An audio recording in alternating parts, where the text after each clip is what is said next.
We're live. Yep. Usually there is a countdown. Yeah.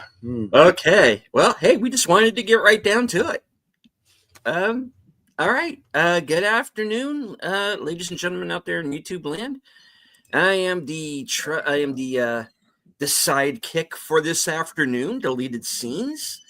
And of course, along with me is the host and creator of this program, Al Yes. Talaber. I was busy muting other tabs because I hearing us in double or quadruple. So anyway, welcome to Action Theater. This is one I've been wanting to do for quite a while.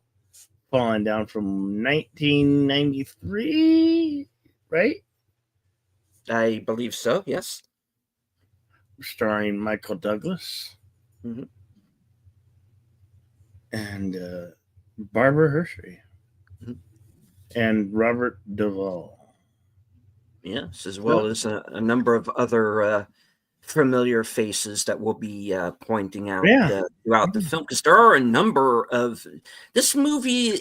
While it is remembered for Michael Douglas and Robert Duvall and Barbara Hershey, especially, this movie is loaded to the brim with a number of pretty excellent character actors.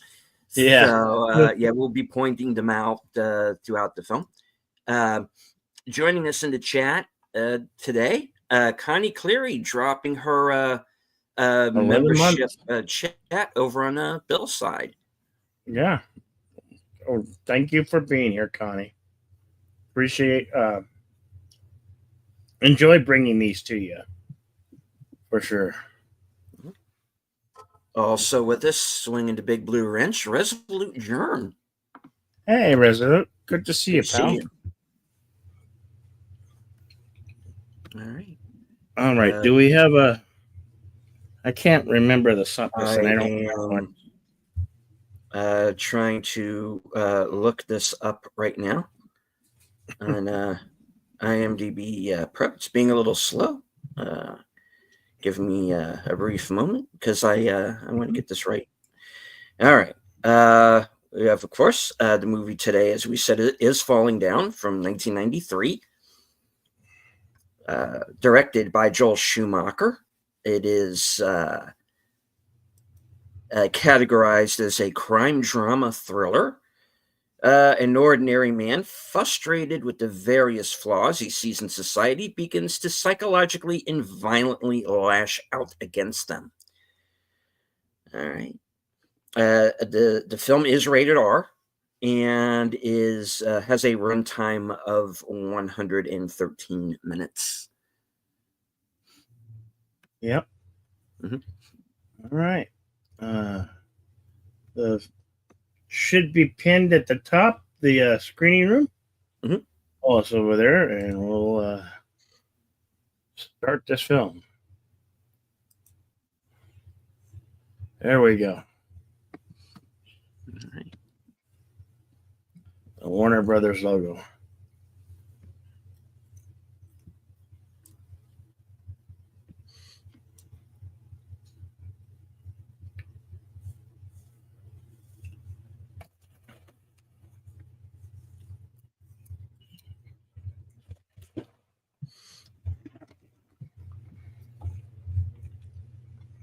Arnold Cobbleson production.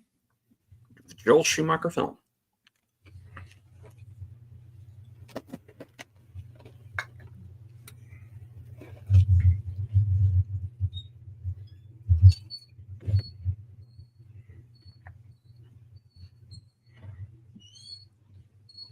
The infamous horn-rimmed glasses.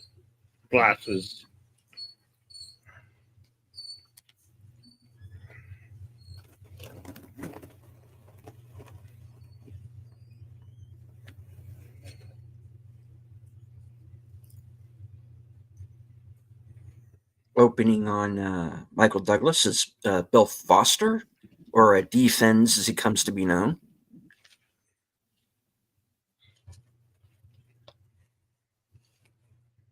He's stuck in a traffic jam early in the morning due to road work.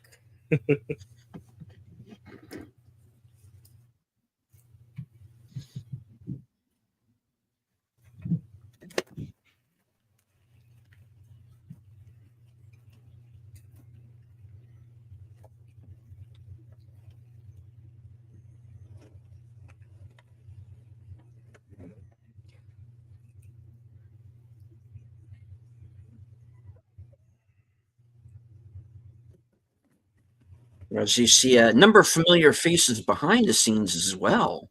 You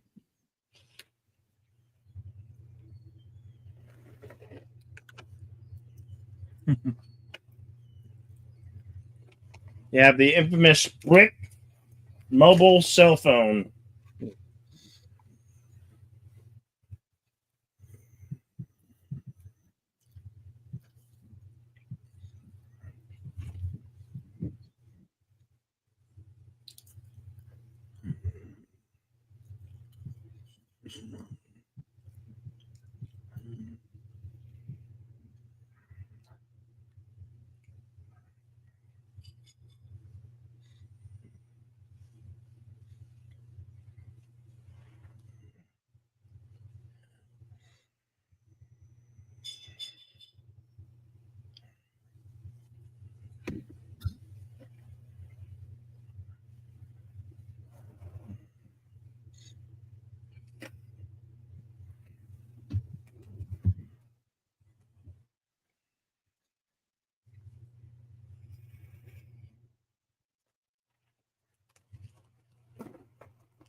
A hot day in LA could be 105 degrees.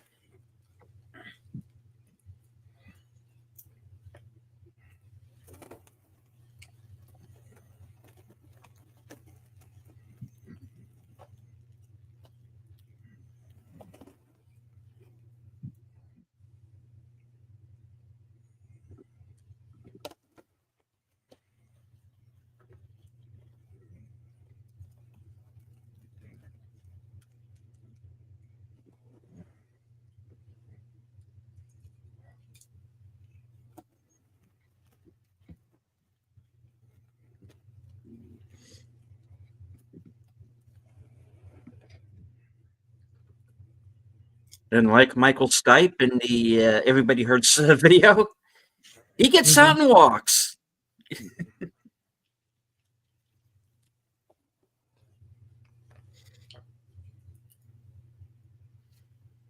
And of course, here's Robert Duvall's Detective Pendergast, who's caught in the same traffic jam. Yeah.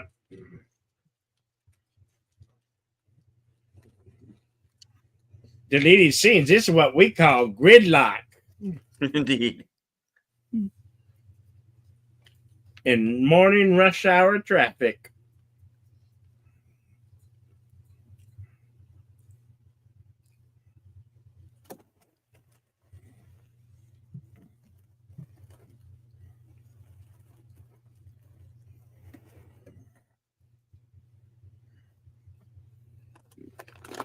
If I'm remembering correctly here, this guy right here standing next to the cop is also the guy who wrote the film.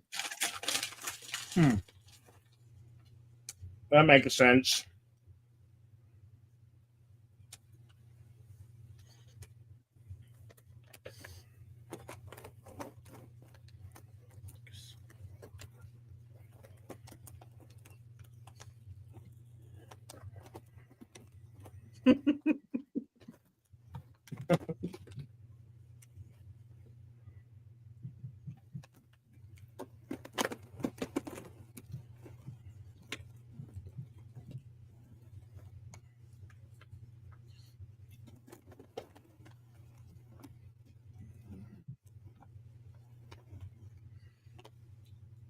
One day to retirement.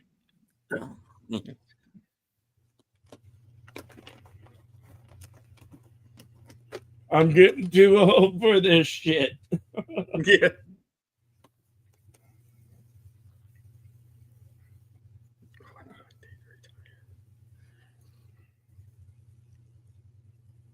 Meanwhile, on Venice Beach, a location we're going to be returning to here throughout the film.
Of course, here, Michael Paul Chan, who I actually first remember seeing in the Goonies. He was Data's dad.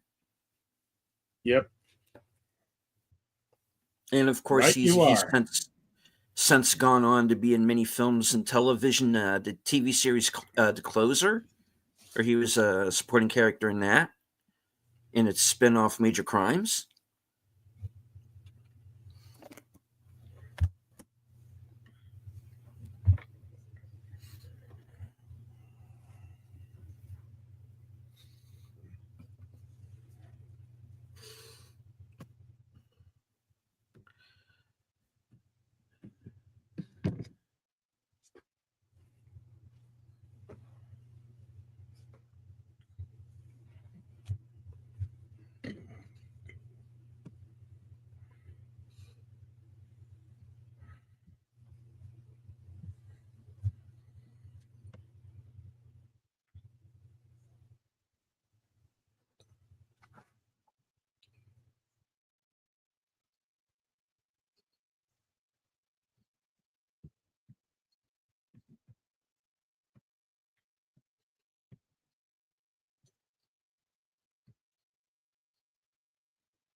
Mm-hmm.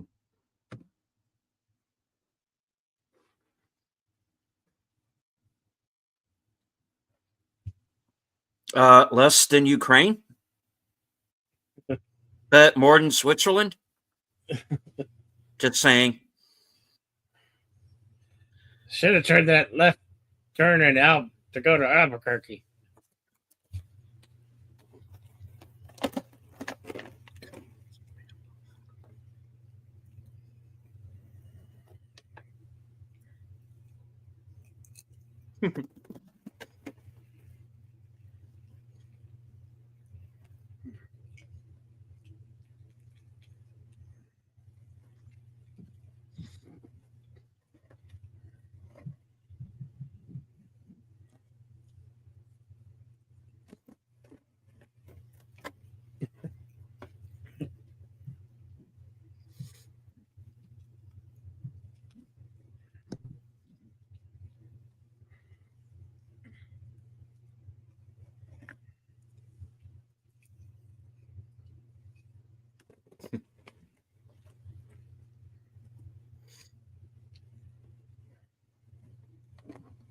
I'm for it.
There you go.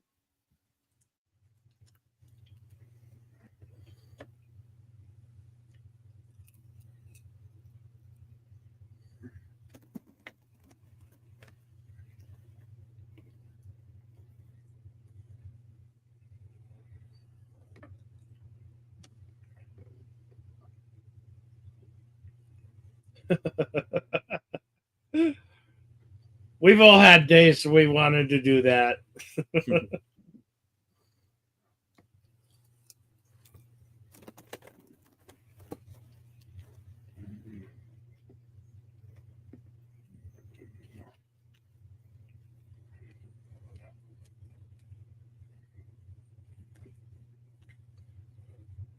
Oh man, there's lumps.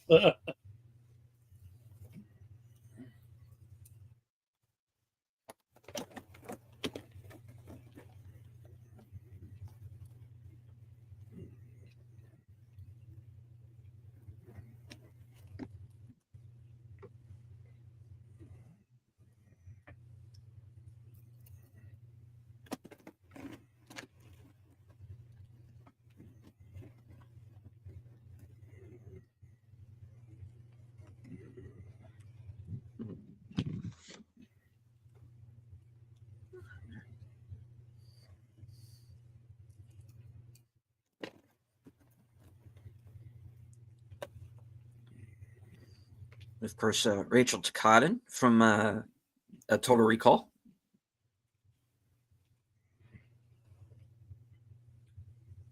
Which I think was the same year, wasn't it? Might have been. No. Recall was 1990. Oh, yeah. Okay. 3 years prior. 3 years before, yeah.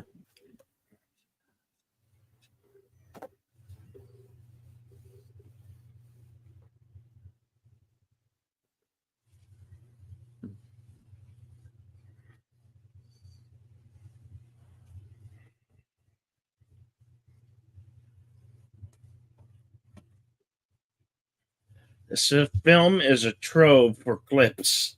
A lot of clippable moments from this film.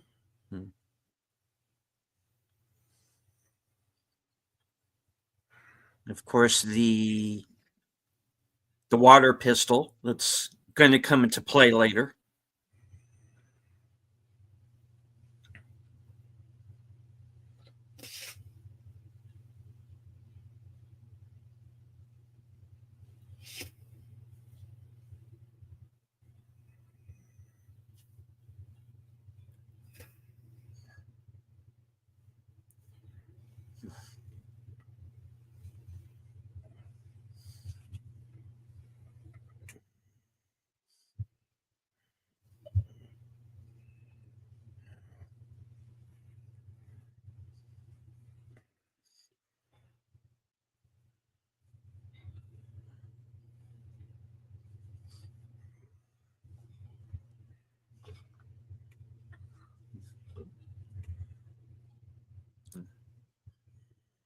Tuesday Weld.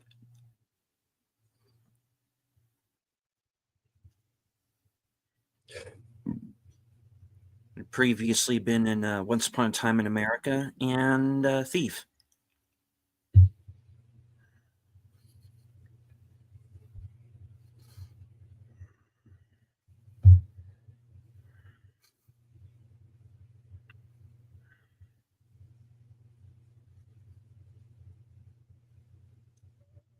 They really do go all out to make her look worn down.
Or hole through his shoes.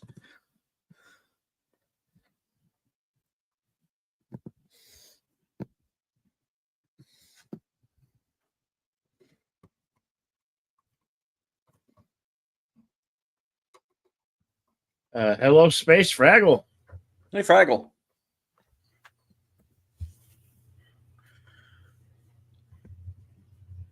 Space Fraggle, one of my most recent channel members. Good to see you, sir. Kapla.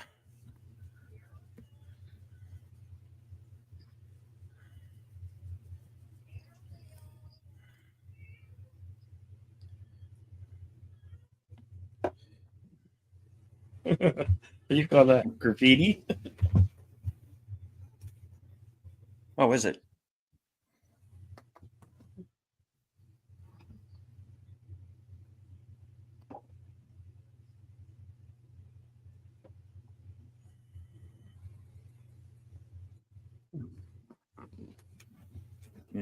Victor Nichols said, fucking understand it.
You ever come across a guy you just shouldn't fuck with. He's the guy.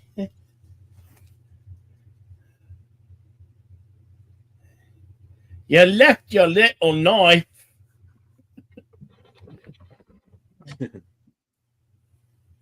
And you notice the farther he goes, he kind of levels up like a video game. You know? Yeah, he does. He does. He levels up throughout the whole movie. He levels up.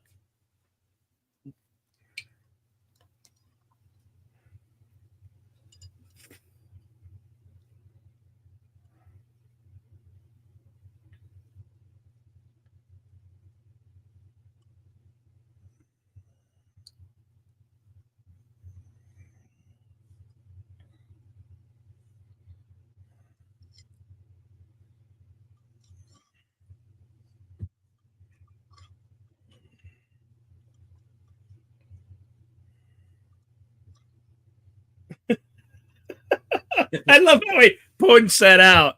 I happen to be Japanese, in case you haven't noticed.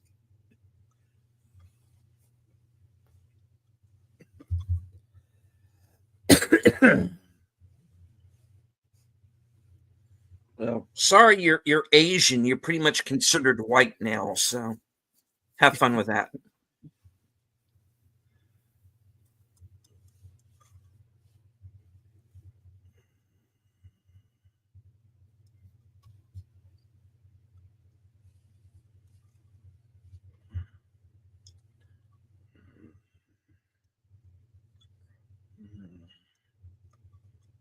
He didn't rob you?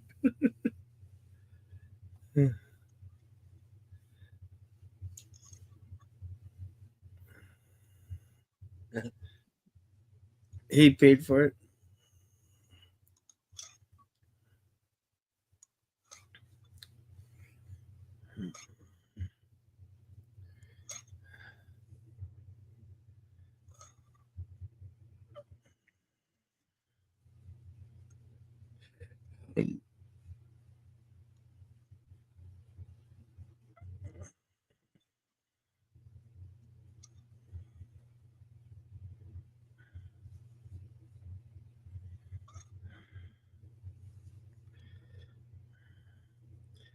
Hail to West Kegel.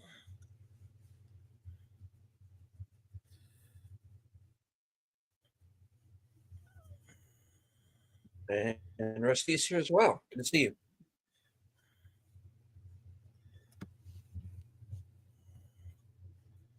No Rosista. Justiza.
Wes Cagle just renewed for 5 months as a member for 5 months. Thank you, Wes Cagle, for being a member for 5 months and renewing today.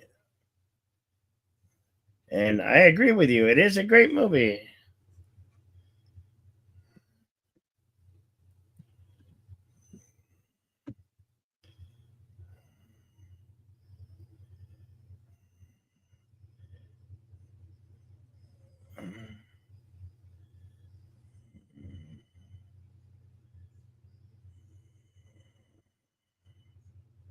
Miss.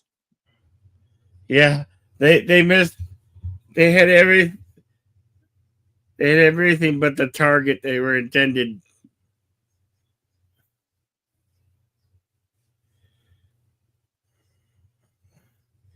And he's not even phased. It's like, oh, there was an incident just happened.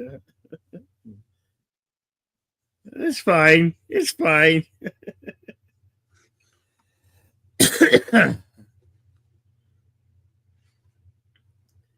And they got messed up in the car crash. Yeah. They did.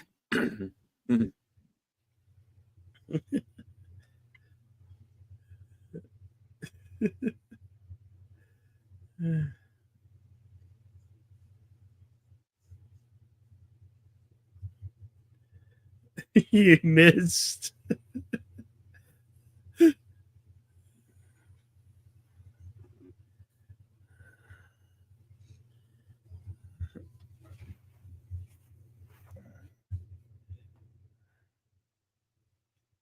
I missed too.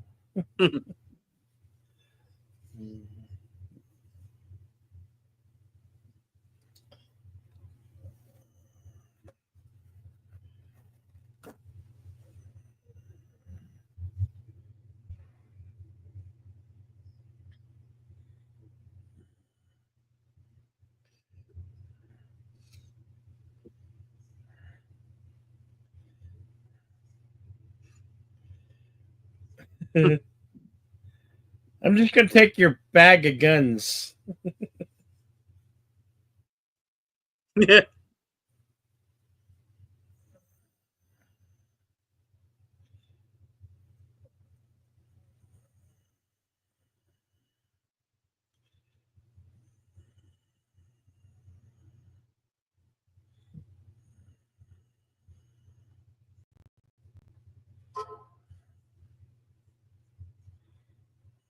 Michael Douglas, El Mariachi.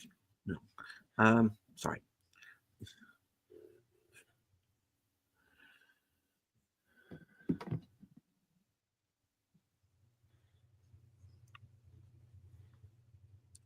Raymond J. Barry, of course, from Year of the Dragon, Sudden Death, and pretty much just about every movie kind of in the 90s. He seemed to be in all of them.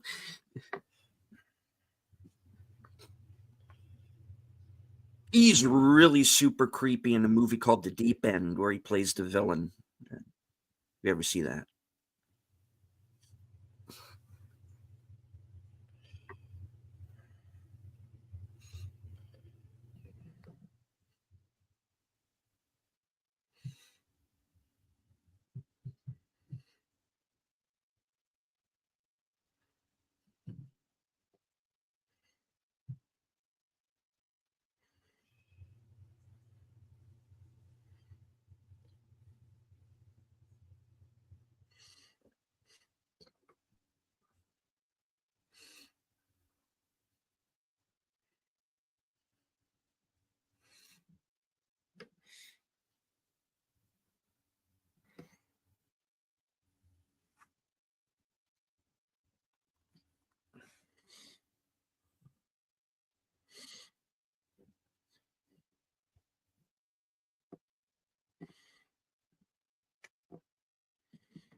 Thanks for the heart to heart, Chief. Let's do this again sometime.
Well, he doesn't drink. He doesn't do drugs. He didn't hit you. He didn't hit your kid. But by all means, let's make an example out of him, huh? Yeah. Some nice fucking people here, huh? Yeah, they kind of really villainize her in a way.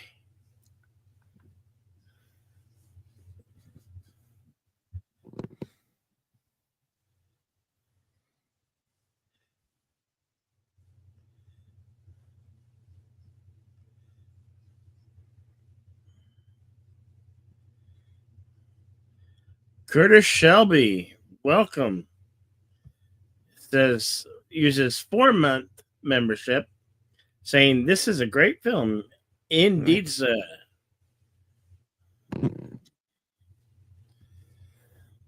We'll do a chat here. It looks like they went to the Stormtrooper school for shooting guns. Yeah.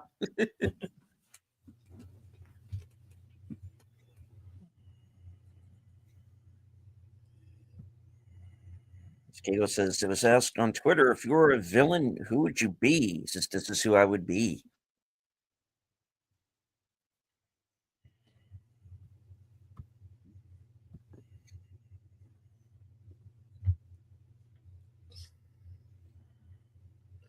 We are 36:54 is our timestamp.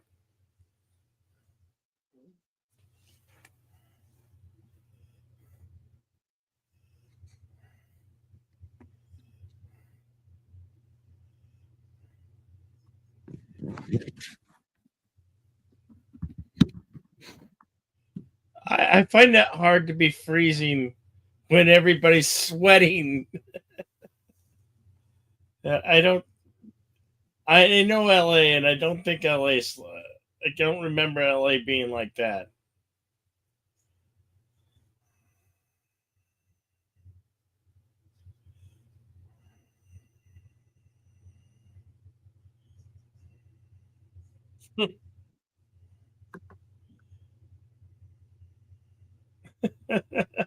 Yeah. I meant to say the goal. So not only is he begging, he's stealing valor. Stealing valor on top of it, yeah.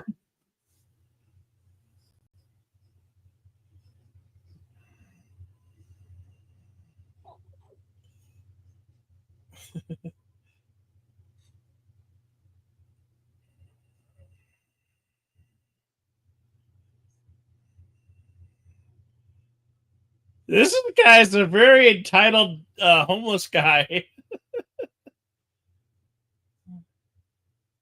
I'm starving, but he was eating a sandwich. Give me what you got.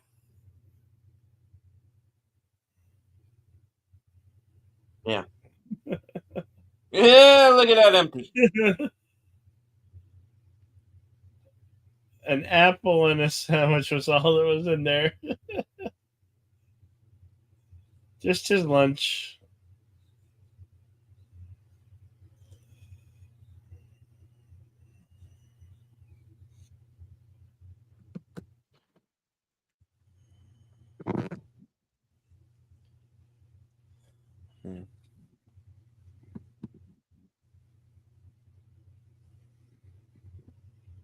Kimberly Scott, you might remember from The Abyss and Flatliners. Yep.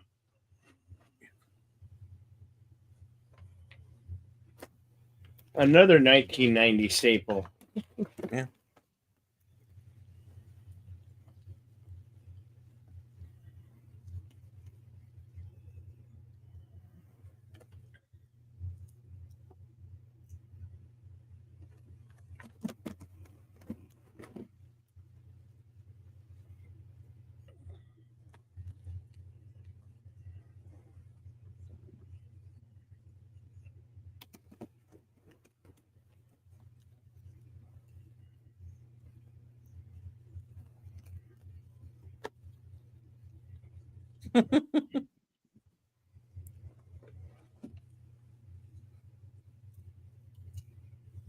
What? Huh.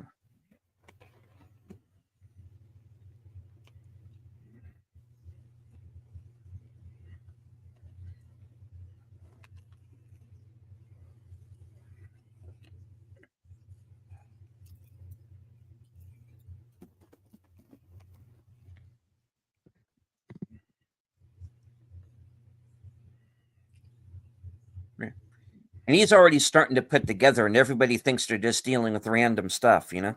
Yeah.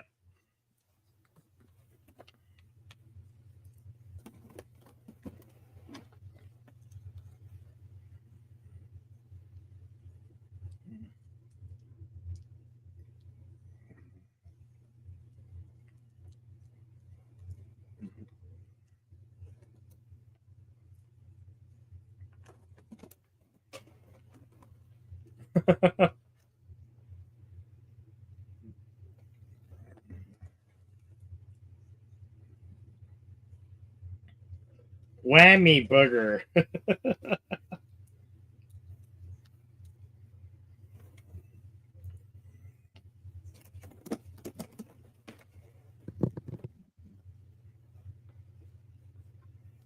Hello, Jason Love.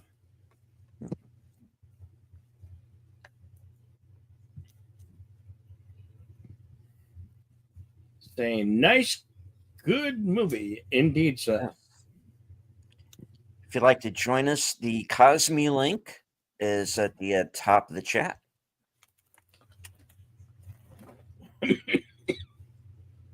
Office is full of terrible calls, but they're not terrible. They're overworked, and like I said, they think they're all dealing with this random stuff. They're not putting it together yet that it's the same guy.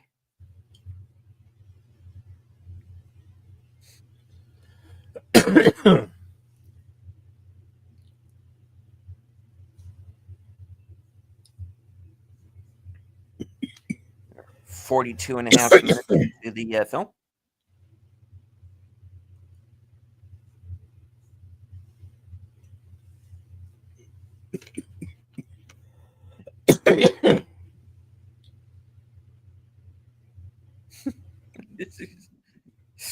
can't stop smiling. I can't stop smiling. I'm insane. You know.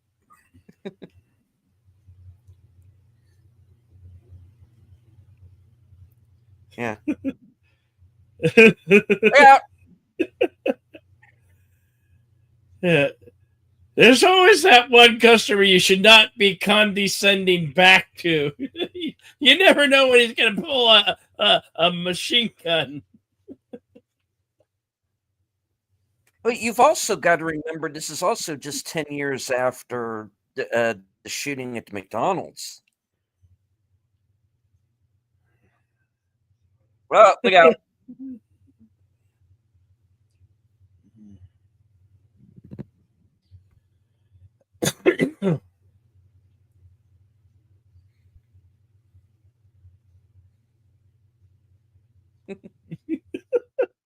Manager's about shitting his pants right about now. I think he did.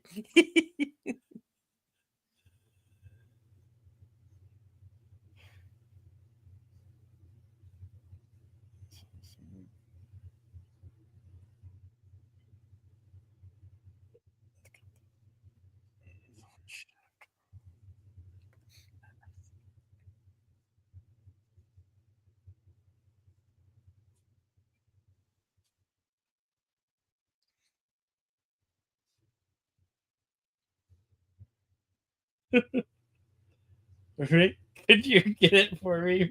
We're on a first name basis here. It's okay. It's okay.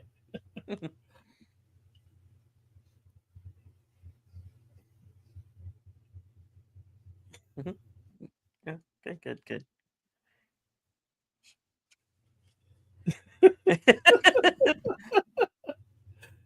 They didn't even put a lid on it or a straw. Is that good, huh?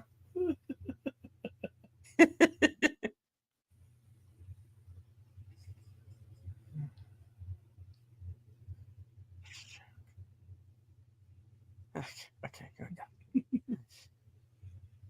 Yeah.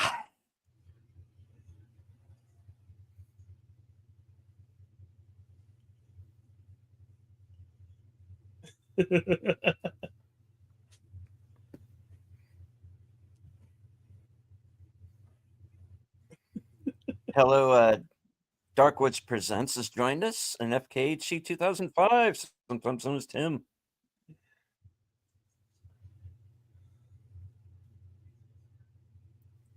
Ask me how my week has been. I'm afraid to. Okay.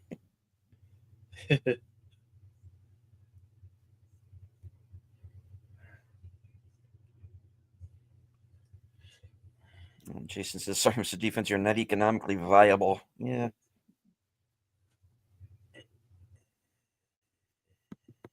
Oh, fuck. All right. How has your week been?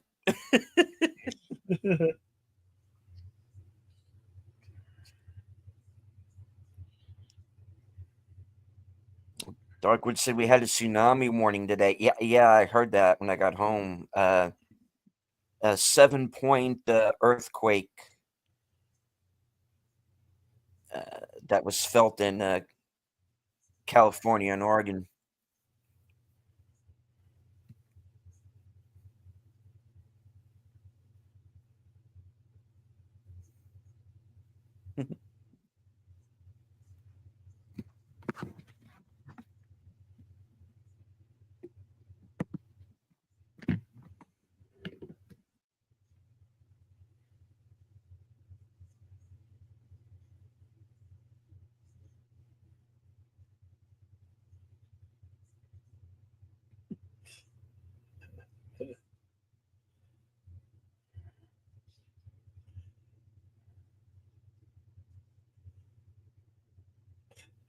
I picked the wrong day to stop Smith and glue.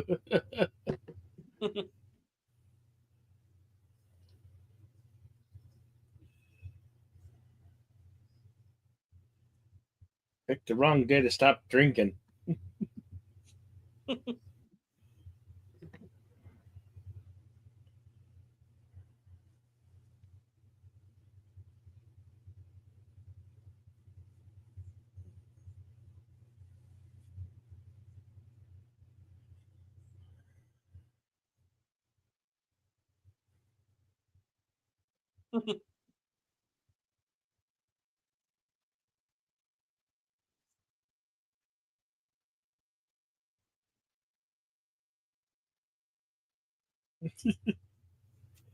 He paid for it?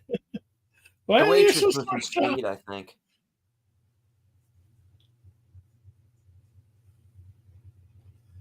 Wait.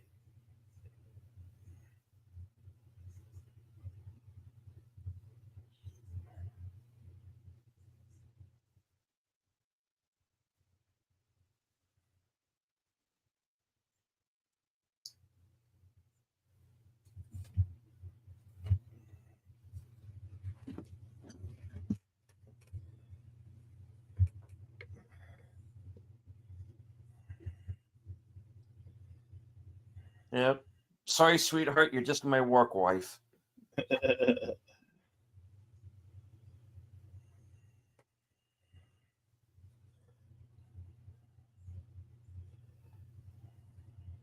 But in the multiverse, they're probably a couple. Just saying. Yeah.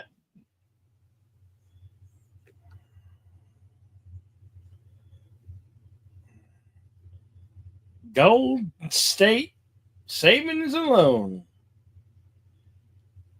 Not economically valuable. Yep.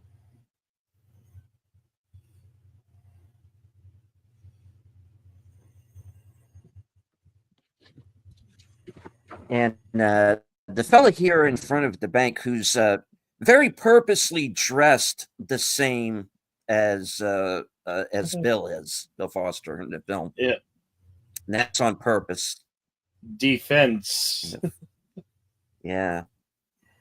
And of course, is played by Vondi Curtis Hall, who will be in our film next week as well, Die Hard 2. Yep.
Hello, Hakame.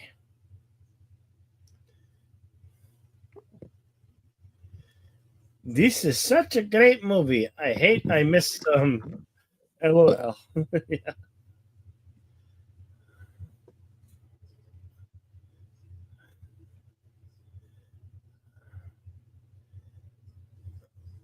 It's out of order. It's out of order.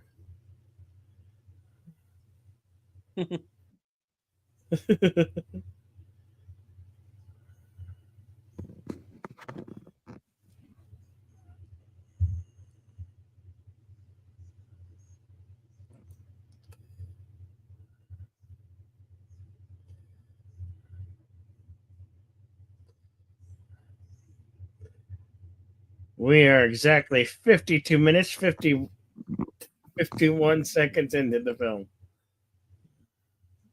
Says, airplane would be a fun watch party, but you should do airport first. Go, why not 0 Hour?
Wait, how do you plan in retirement when you're already retired?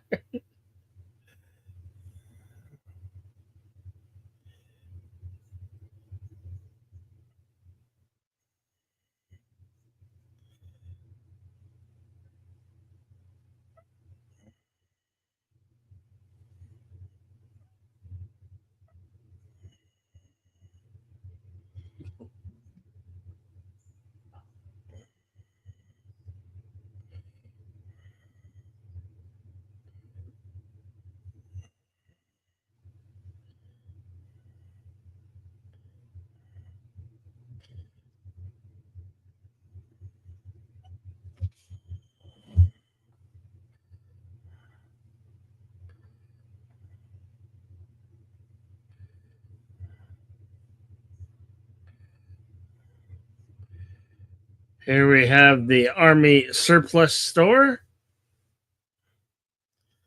with a couple murals on the outside of the store.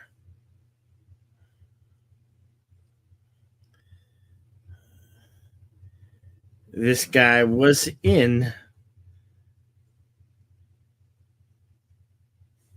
the Vietnam movie. Why I can't think of it right now? Damn it, I drew a blank. Right. Frederick Forrest, who, of course, you might remember as Chef in Apocalypse Now. Yeah, Apocalypse Now. That's what I was. Couldn't quite get and was also around. The original captain on 21 Jump Street.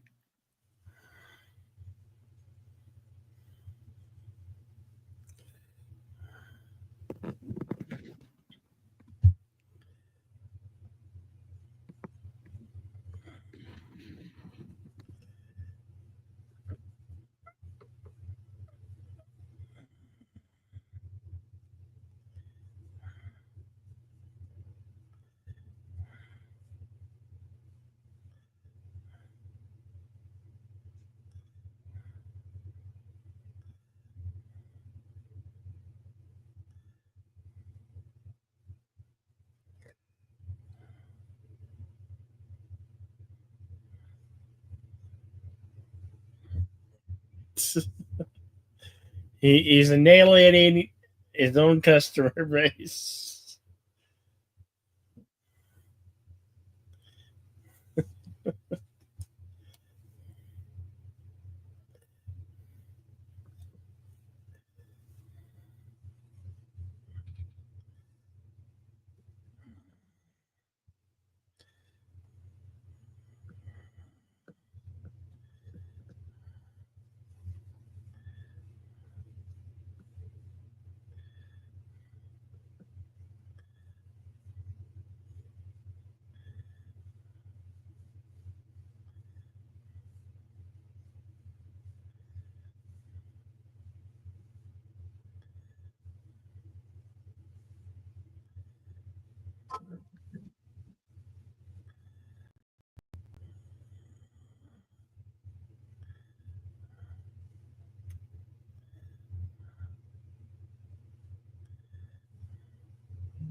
Not quite.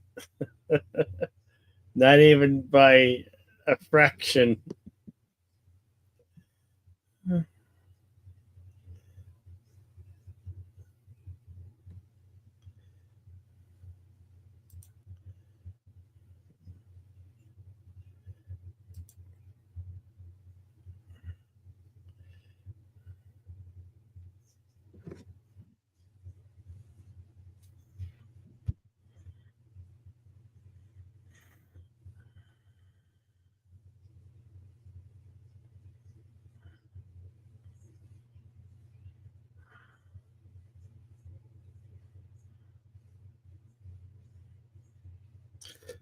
Late 30s. Wow. He looks at least like he's in his 40s here or older.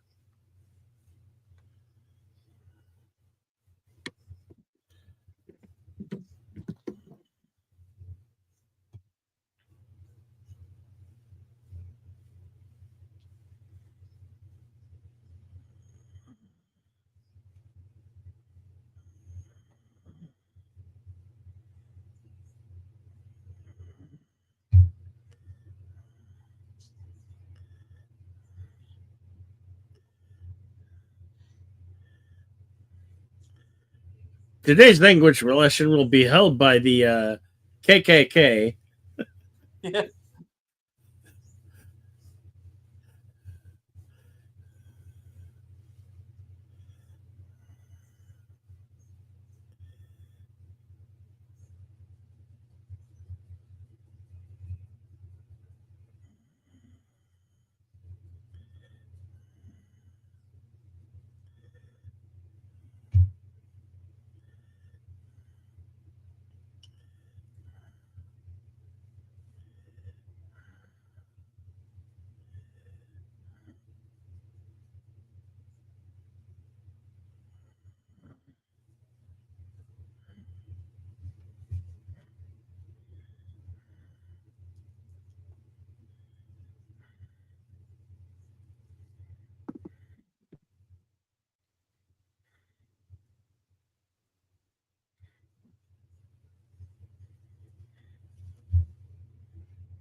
Now this guy is definitely a racist.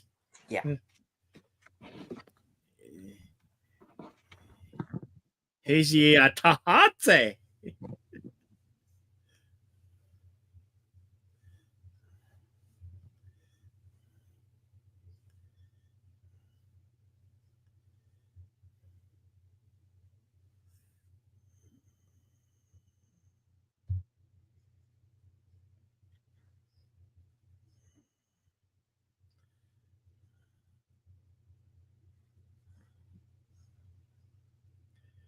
It's a bazooka.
Yeah.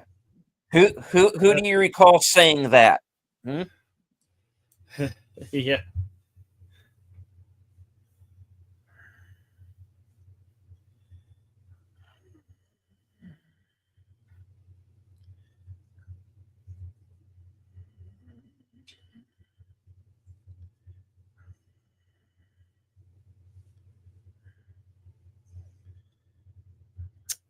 You shouldn't have done that.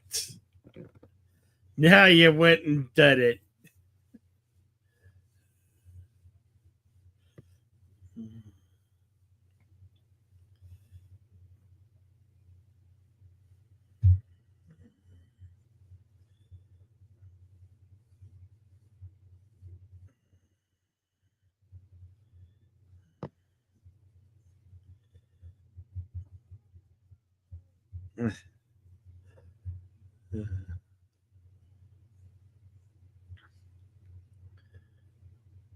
Gravity.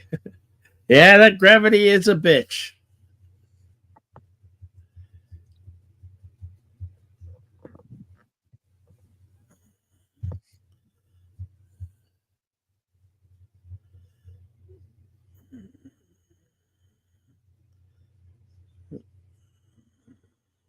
Okay.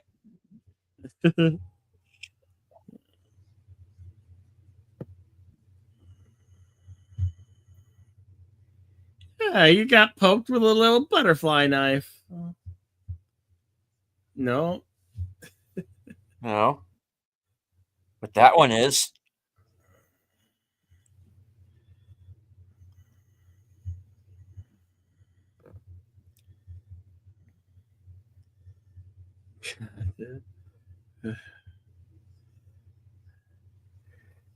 It's only when you get to this guy's secret stash you see what a Aryan Yahtzee he is.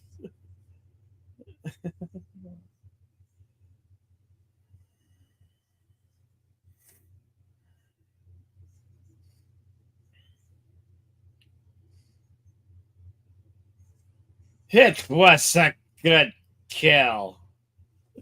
Yeah.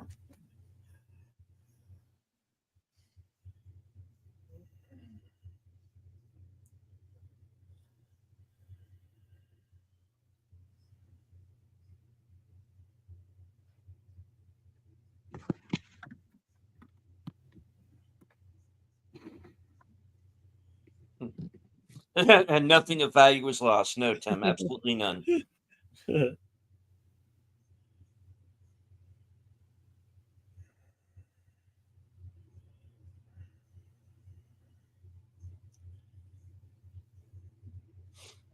Laugh it up, fuzzball.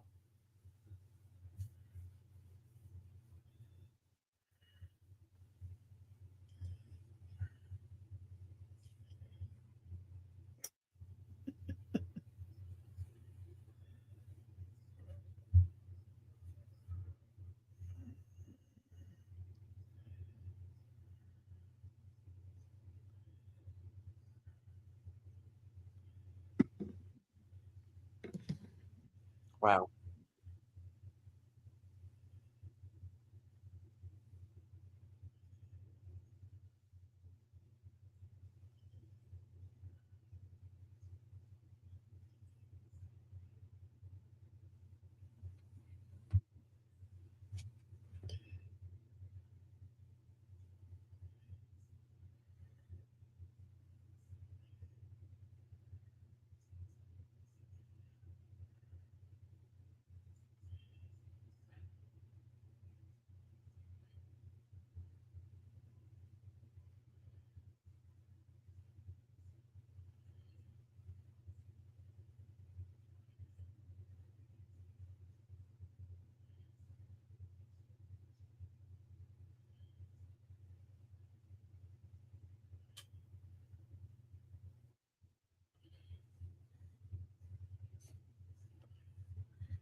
This Conjuring prequel is weird.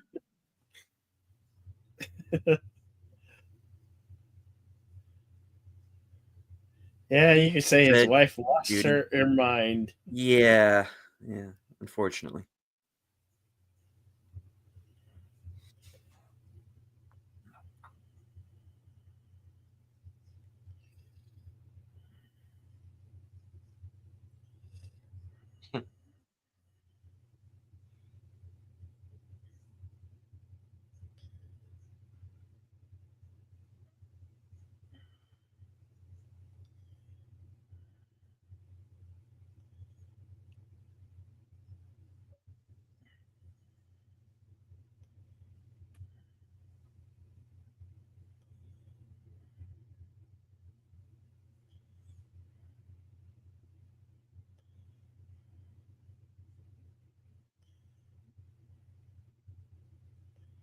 Yep.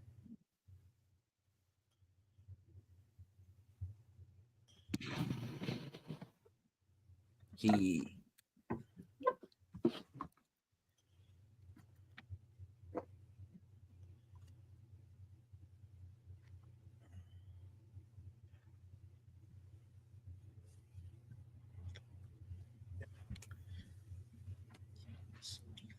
Apollo 13.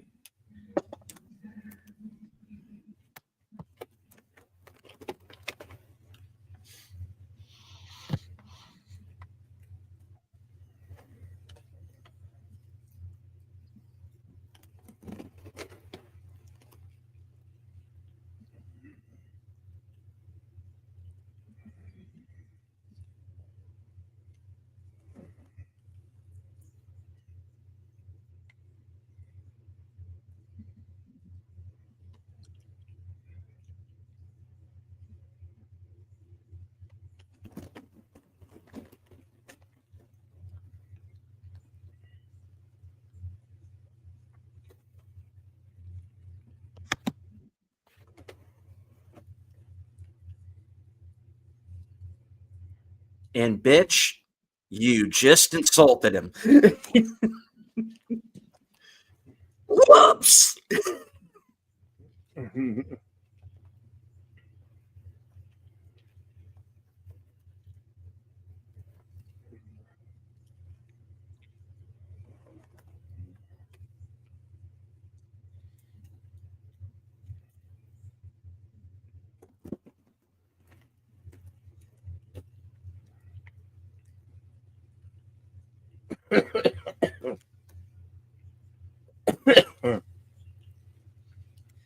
A little news break here, folks.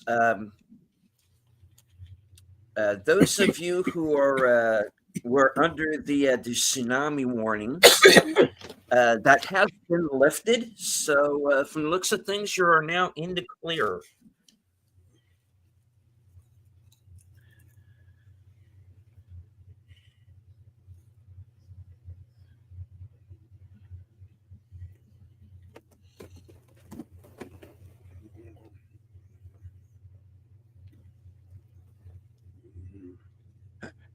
I'm too old for this. And he found a car. Defense. And you notice it's been all these hours later and no one's moved the car. Yeah.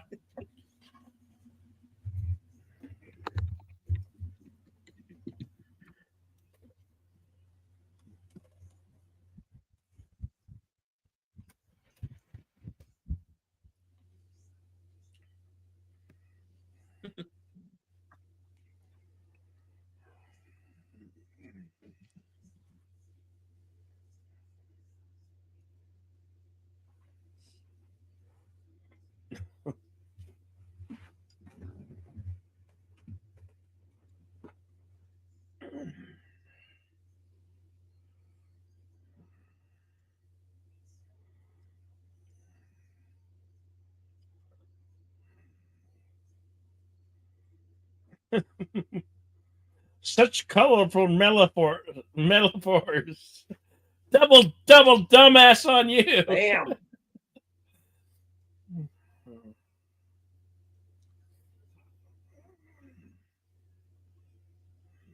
Oh.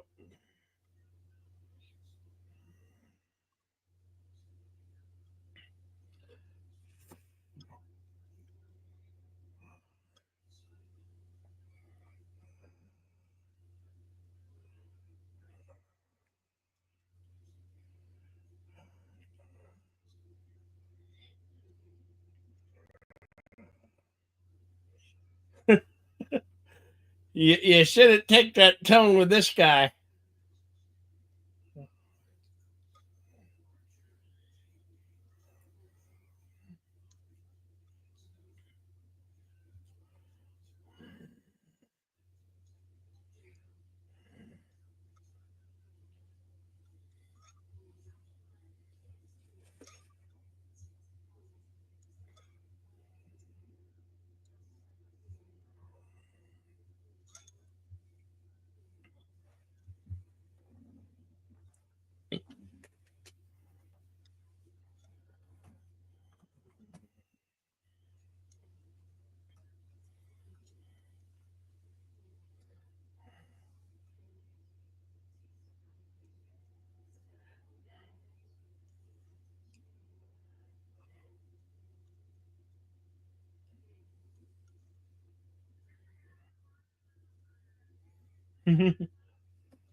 We got a nut here. We got a nut here.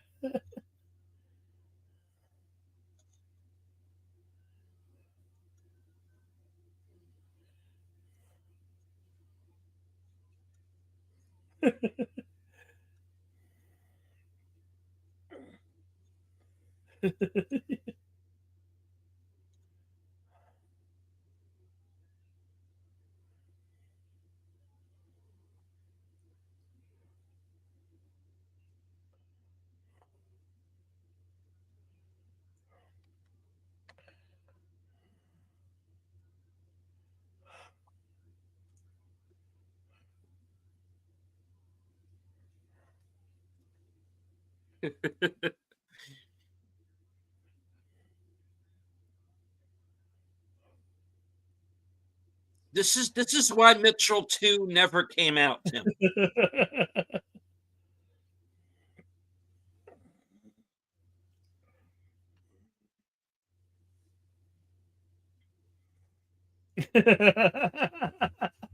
I don't think it was a dud.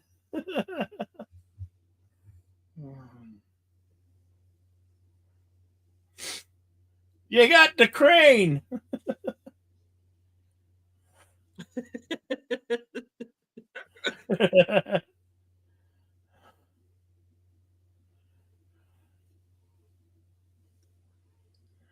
Only one who's nice to him in the whole movie is the kid.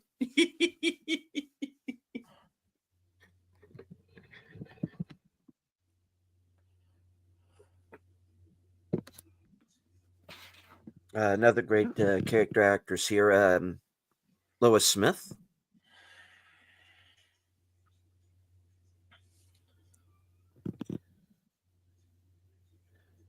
She was in the movie Twister.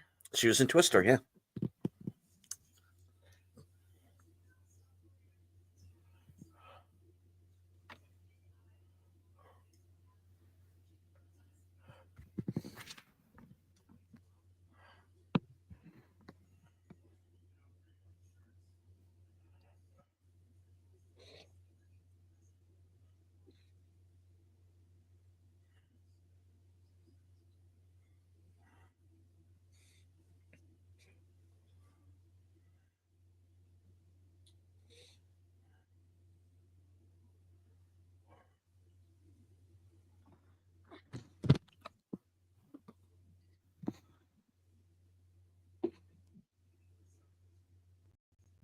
Oh.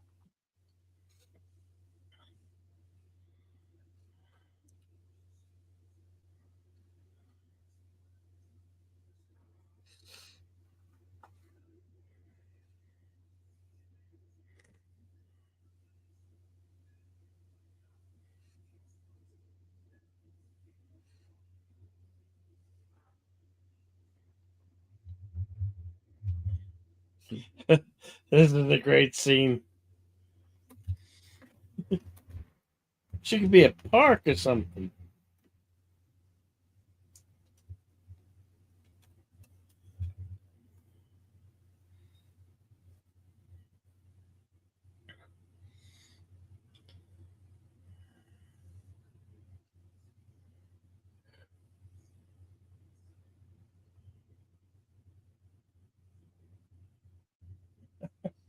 Yeah. Crazy cat lady.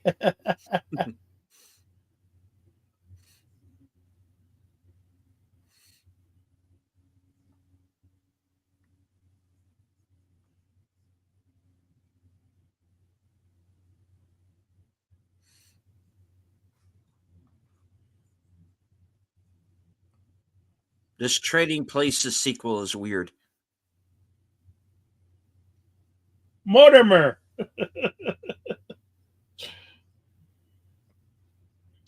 Mortimer, let's make another bet. Hmm.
Golf cart.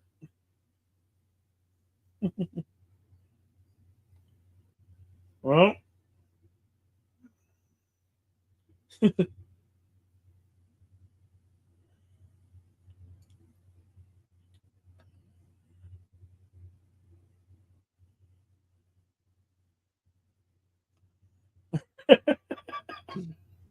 man, now that's pure kind of evil.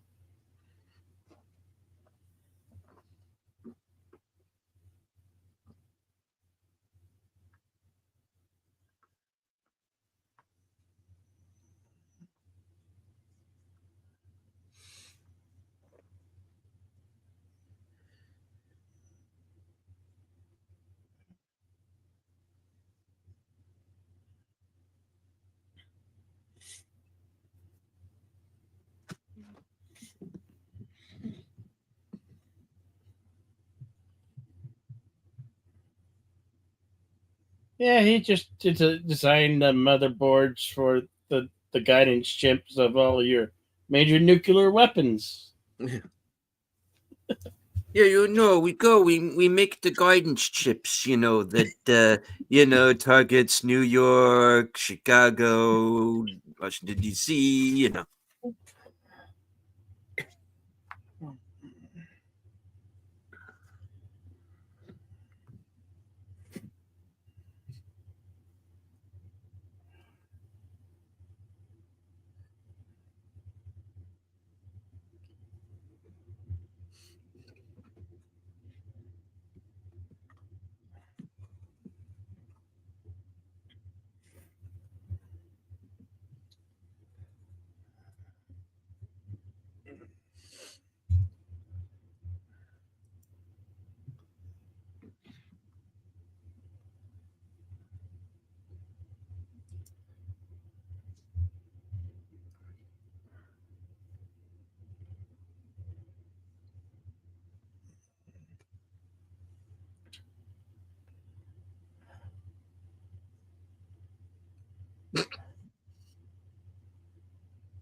Yep.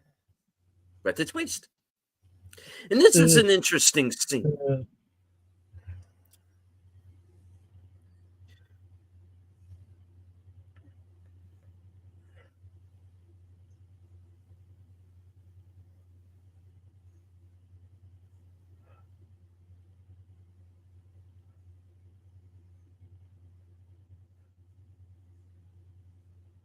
No.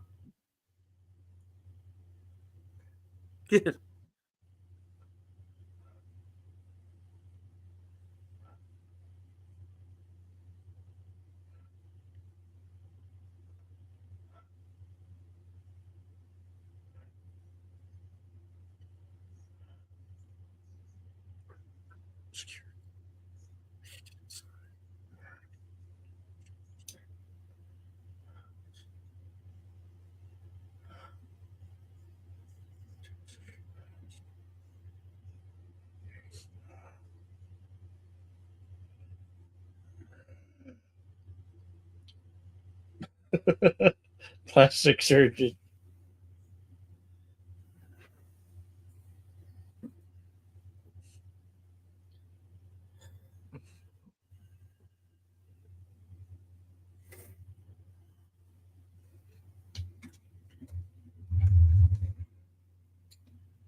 I'm not sure he even realizes what he's doing right now. You know? Yeah.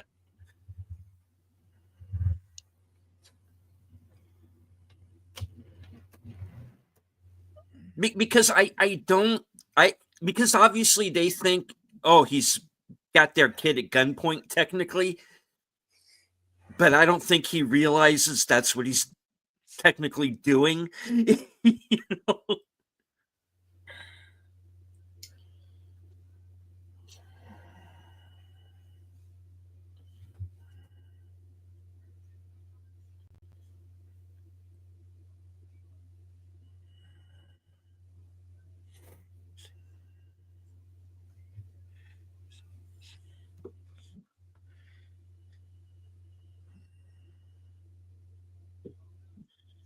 No, no.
I think Bill had some serious thoughts going through his head that might lead to even darker places.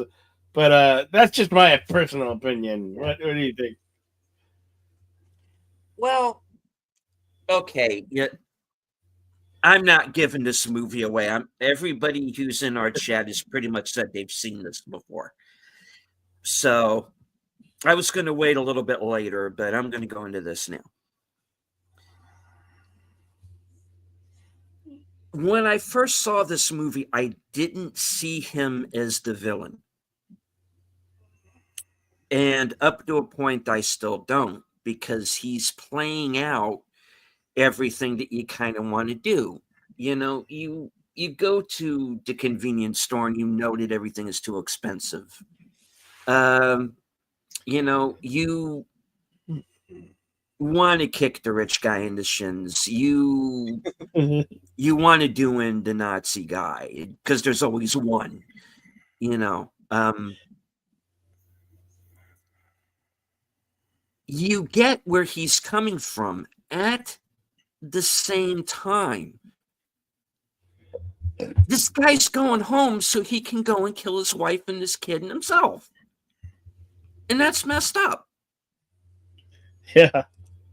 And so it's an interesting dichotomy.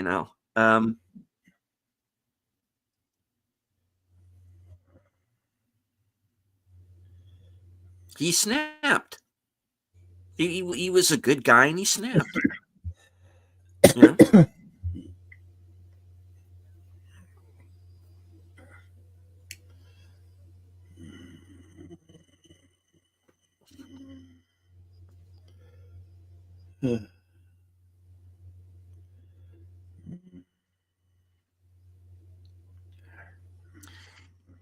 He doesn't act like it, Darkwoods. That's the thing. It's what it's bits like this. It's what he doesn't say it. I don't even think at this point that he realizes that that's what he wants to do. But it's like it's a psychological. That's where the psychological thriller part of this movie starts to kick in. And this is what I didn't understand when I first saw it. That is what he is working his way up to. No, I don't think he's a racist character. I mean, in comparison to Frederick Forrest's character, he certainly isn't.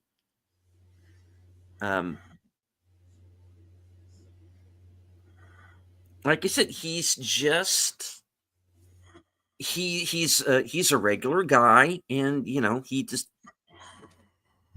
snapped. And when you see these videos here, you can kind of hear him. You can hear in the tone of voice the change in him.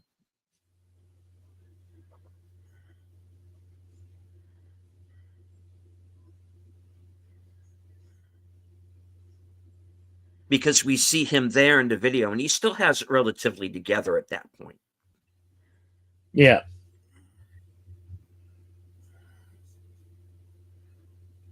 Mm-hmm.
I'm picturing Jack Nicholson. Shut up! Shut up! Shut up! Shut up!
Oh no no no no Oh no! yeah, you just yeah. Well, we have a little bit of time for this. We got time for this one thing.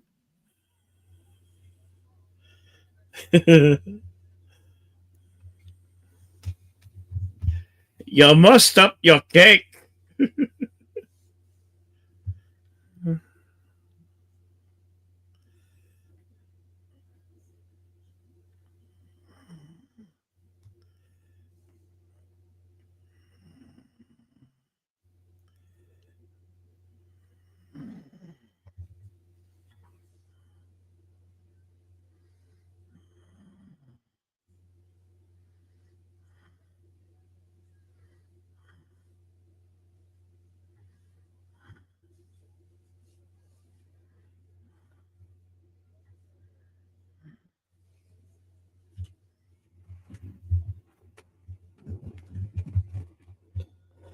The kid doesn't want to go on the damn horse. No.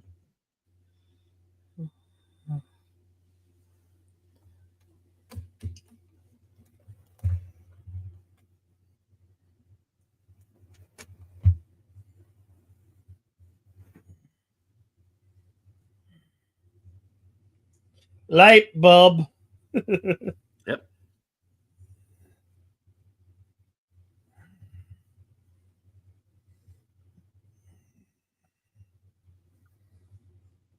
Yeah, Bill. Yeah. I don't want to start any rumors or anything, but I think she went to the pier. Just saying. Yeah. I could be wrong.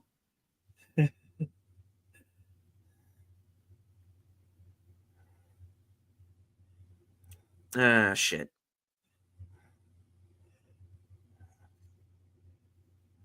No, good one, Foster. Now you've shot a cop. That was not a party popper. No.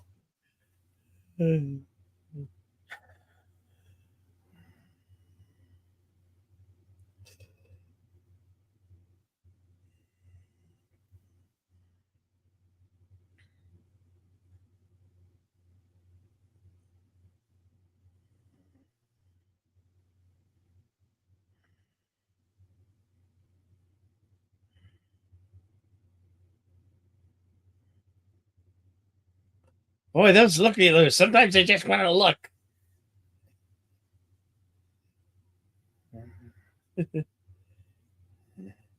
He's still just like G.I. Joe.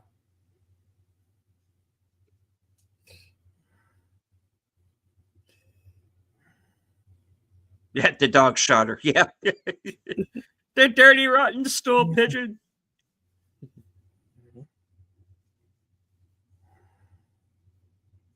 You shot me in both knees and lit me on fire. Piss off. You know.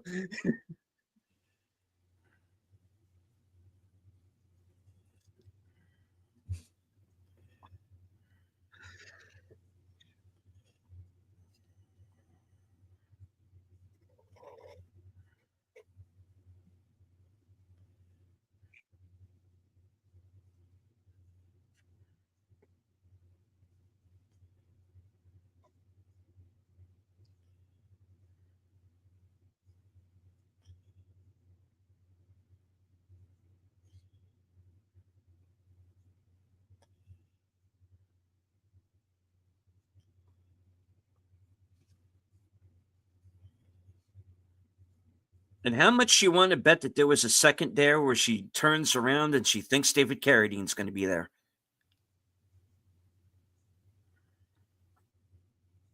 I'll give you all a few minutes on that one. Mm-hmm. Huh? Till death? Yeah. Mm-hmm. Mm-hmm. We get it. Oh boy.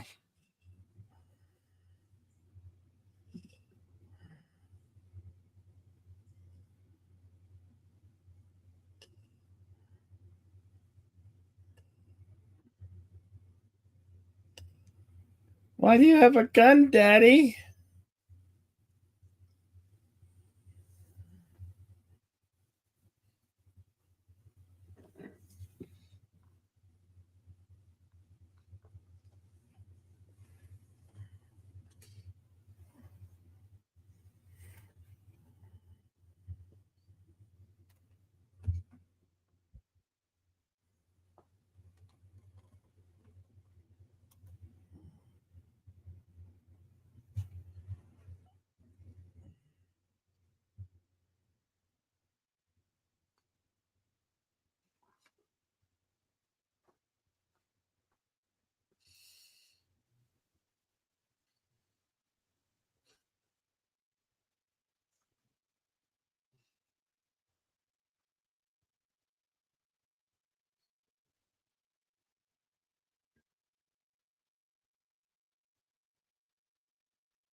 Surfers do it all the time.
Yeah.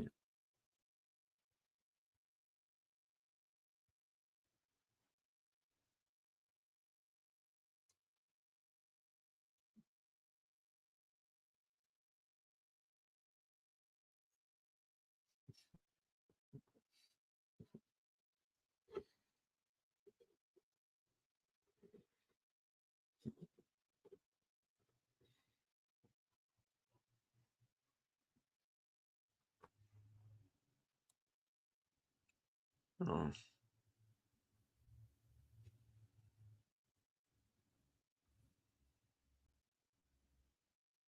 Fluffernutter!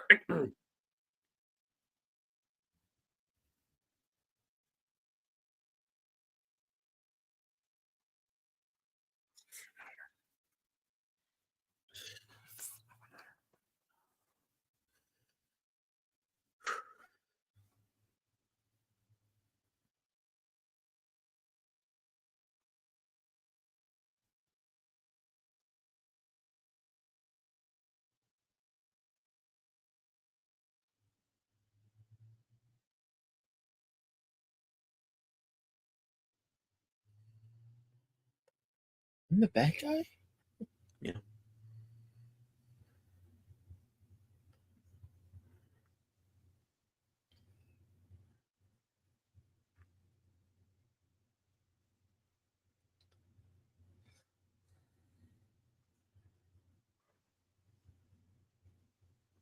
Belt missiles.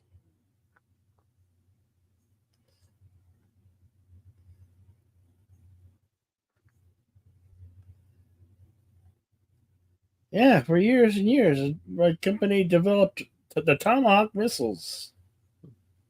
I programmed the guidance ships.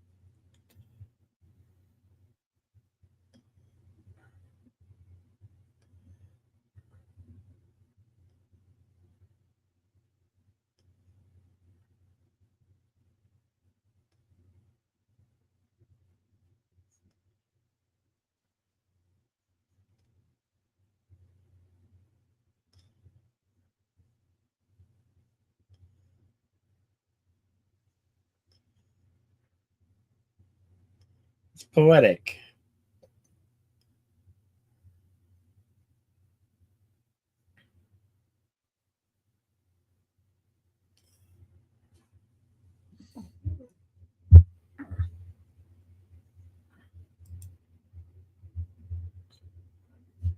Don't have a choice.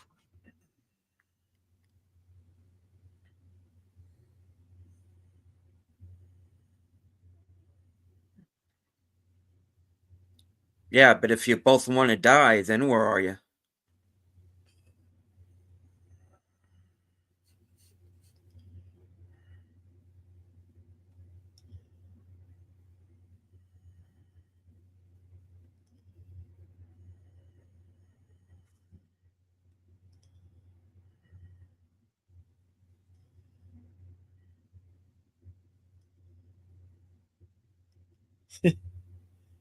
He did get him because he's wiping his face off.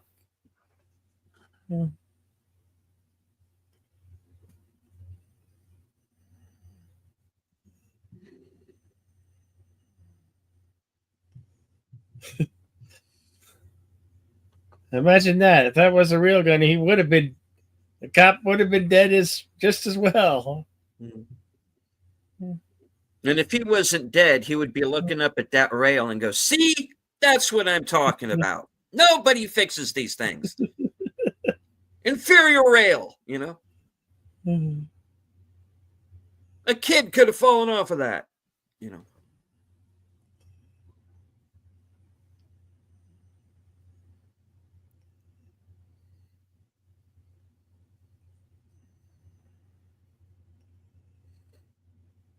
Yes, sir. Thank you very much. Why the hell not? He can say it. You just can't air it on the air. You just can't air it. Oh, hey.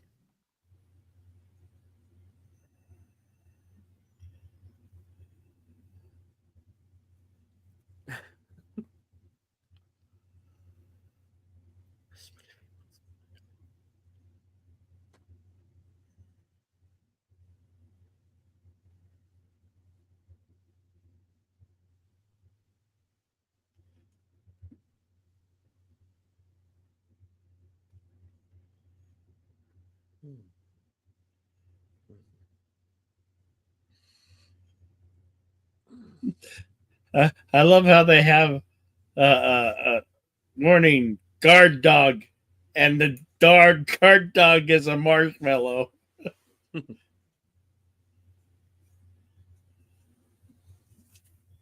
Your name's not Mud.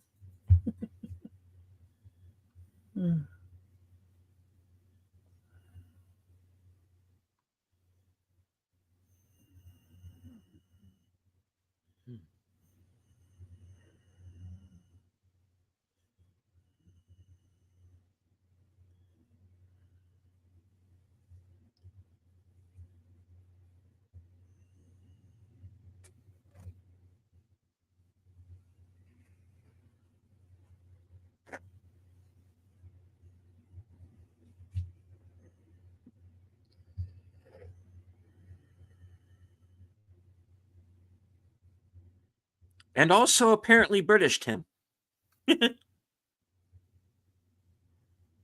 Maybe she moved to London afterward.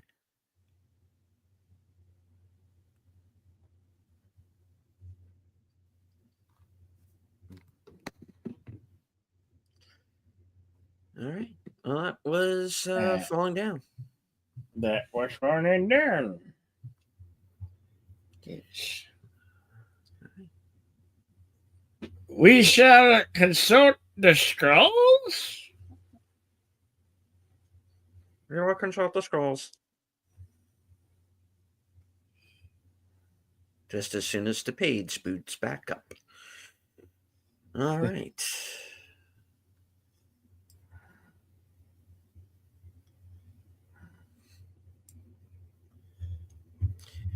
All right. Falling down.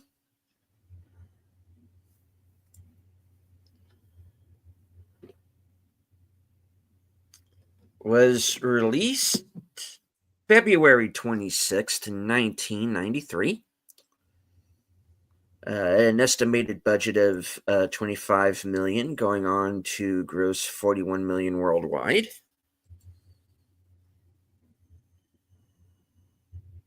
It won Best Picture at the I should technically say Best Screenplay, really, at the Edgar Allan Poe Awards.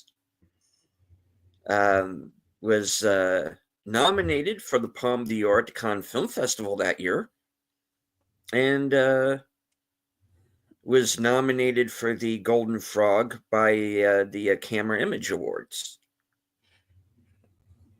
The Golden Frog. All right.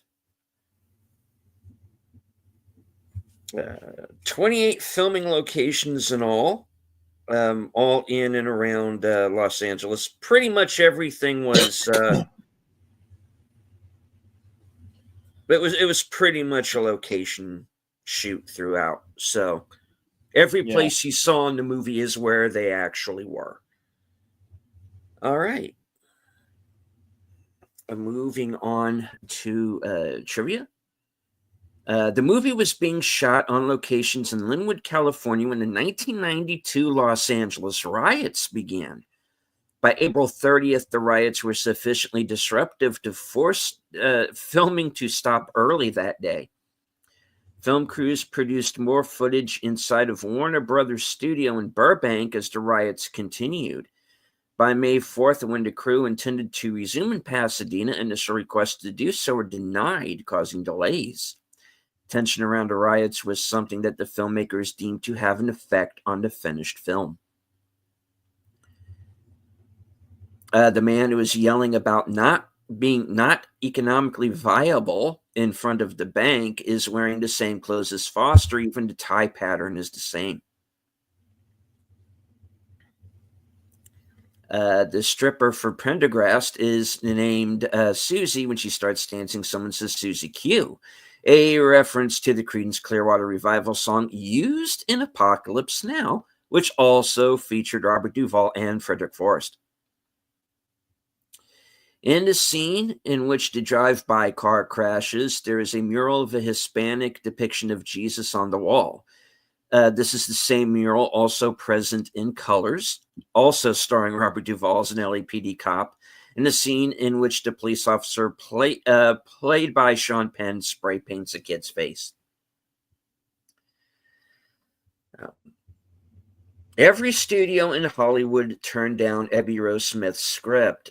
Producer Arnold Coppelson was getting to the stage of considering cable television when Michael Douglas came across the script and pronounced it one of the best he'd ever read. The baseball bat and the machine gun are the only weapons Bill Foster uses more than once.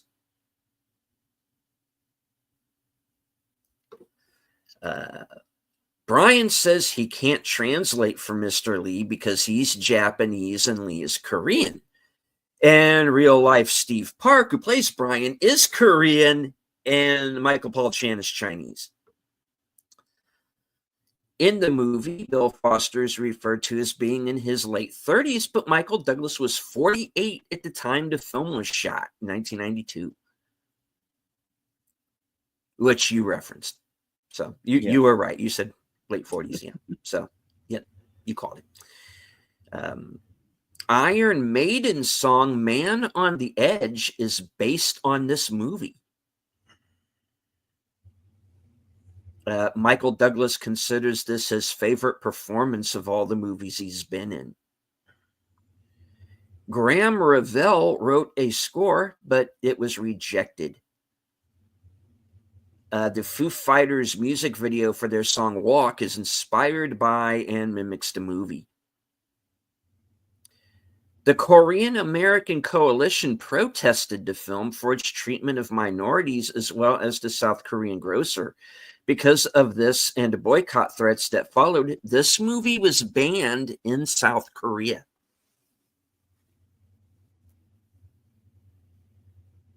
Well, gee, we like all of your movies. The opening, yeah. The opening sequence of the film in which Foster is stuck in traffic is a direct homage to Federico Fellini's famous opening to 8½.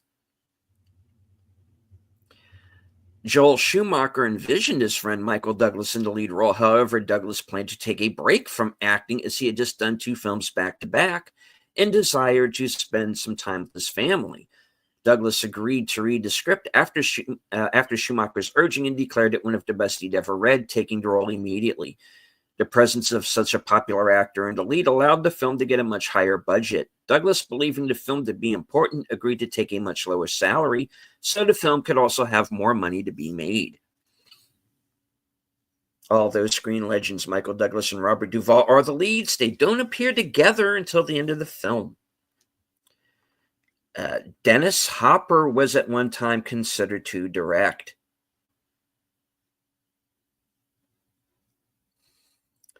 Jack Nicholson Ed Harris, Robert De Niro, Alec Baldwin, okay, luckily not him, Jeff Bridges, Nick Nolte, Mel Gibson, Michael Keaton, Robin Williams, Harrison Ford, Dustin Hoffman, and Al Pacino were all considered to play Foster. Gene Hackman, Walter Matthau, Sidney Poitier, Paul Newman, Jason Robards, and Jack Lemmon were all considered for the role of Pendergast. At the time of its release, Michael Douglas's father, Kirk Douglas, considered this to be his son's best performance. Yeah, so they were in agreement. It was director Joel Schumacher's idea for the crew cut that Michael Douglas has in this movie. Combined with the glasses Douglas wore, he was almost unrecognizable. In the opening scene of the film, in which Michael Douglas is stuck in gridlock on the freeway, took a day to shoot. The two bags that Foster carries act as metaphors. The briefcase represents his responsible side, while the gym bag filled with guns represent his turn to disorganization and violence. He had the opportunity to give up one of the bags to the bum, and he ultimately gives up his old life by giving up the briefcase. Foster's broken right spectacle on his glasses is a reference to Straw Dogs, which would have been even more meta if Dustin Hoffman had done this movie. Michael Douglas credits his performance as a chance meeting with a stranger named Luann in a local bakery. Okay. Elaborate. It doesn't. In one scene, Foster says golf courses are a waste of space and that golf is for old men with nothing better to do. Ironically, Douglas is an avid golfer in real life. Yeah. Michael Douglas, who plays William Foster, appeared with a character named Bill Foster in Ant-Man and the Wasp. Okay.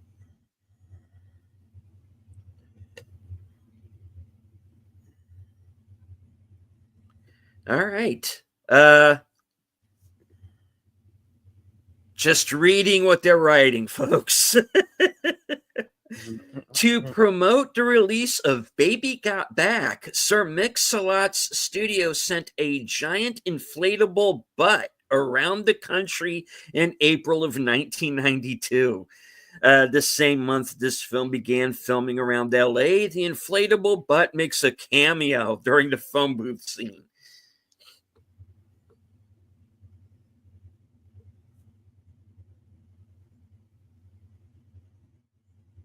All right. Steve Park and Raymond J. Barry have both appeared in Law and Order Criminal Intent episodes, while the latter and Rachel Takatan have had small roles in the TV series Lost.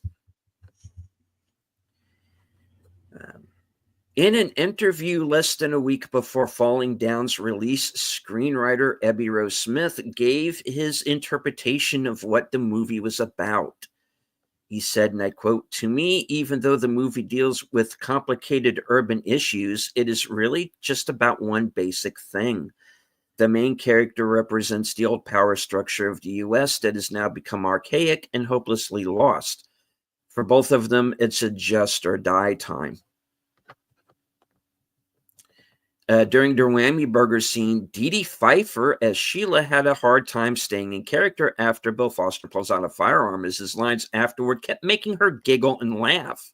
If one looks closely at her face as she's handing Rick the burger, before the camera pans to Bill talking to scared customers, you can see this. He's smiling. Actually, she was smiling through the whole scene. Yeah, she was. Yeah, honestly, and that's because she couldn't stop laughing. So they used what they could. Okay. She is, by the way, Michelle Pfeiffer's sister, for those that didn't make the connection. The Whammy Burger scene was filmed in a restaurant called Angelo's Burgers, located in Linwood, California. It was dressed up to look like the fictional restaurant. The kid on the bicycle could know the basic steps to operate the M72 light anti-tank weapon from watching Beverly Hills Cop 2.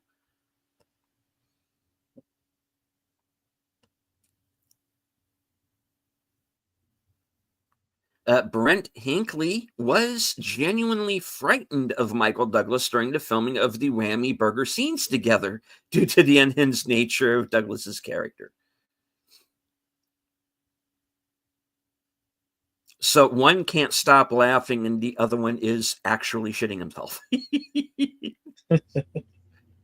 All right. The scene where Bill buys a snow globe was filmed next door to the Cobra Kai in the Karate Kid. So if that looked familiar, it's the same location. Yep.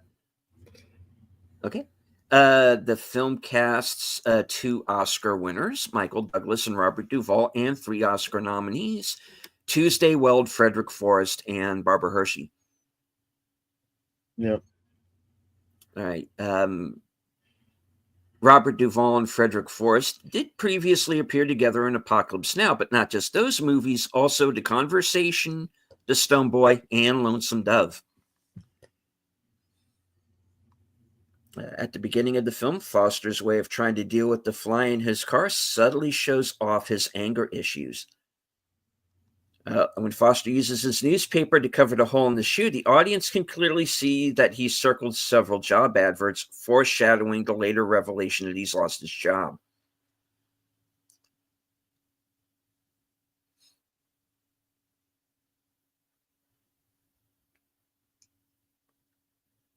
Okay, the not economically viable man outside the bank is not only wearing the identical outfit to the Michael Douglas character, he also yells out that he was a customer of that particular bank for 7 years. The Michael Douglas character reveals in the Whammy Burger scene that he worked for his boss, presumably the one who fired him, for 7 years. Cleveland punk band Heart Attack Man based their song Out for Blood on this movie. The film was criticized as racist due to its portrayal of minorities. It was also condemned as anti-white propaganda by conservatives. Hey. you gotta look at this movie deeper, folks. You can't look at this movie surface level. There's a lot more going on. But yeah, this movie, I remember when it came out, everybody went after it. Everybody.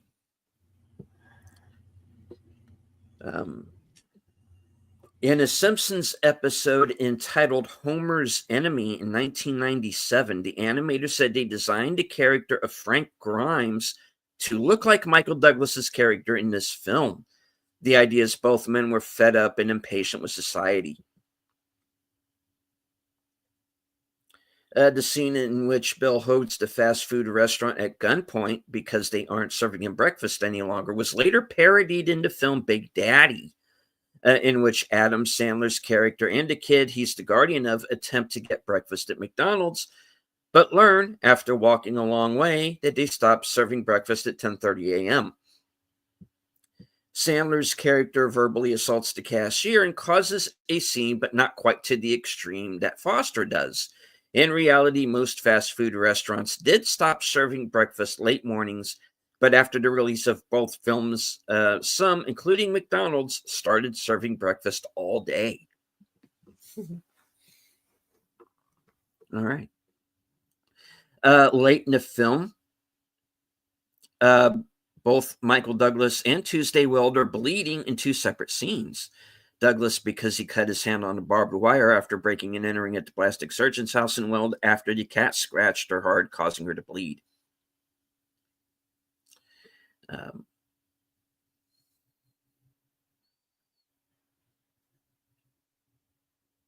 right, Michael Douglas is caught in a freeway gridlock at the start of the film. Later, Vondi Curtis Hall is protesting about being not economically viable. He was in a film called Gridlock in 1997. Mm-hmm. Which I recommend if you ever see it. Joel Schumacher was inspired to make the film after being stuck in traffic one day. He found himself becoming increasingly frustrated and wondered what it would be like if he just left his car and walked away.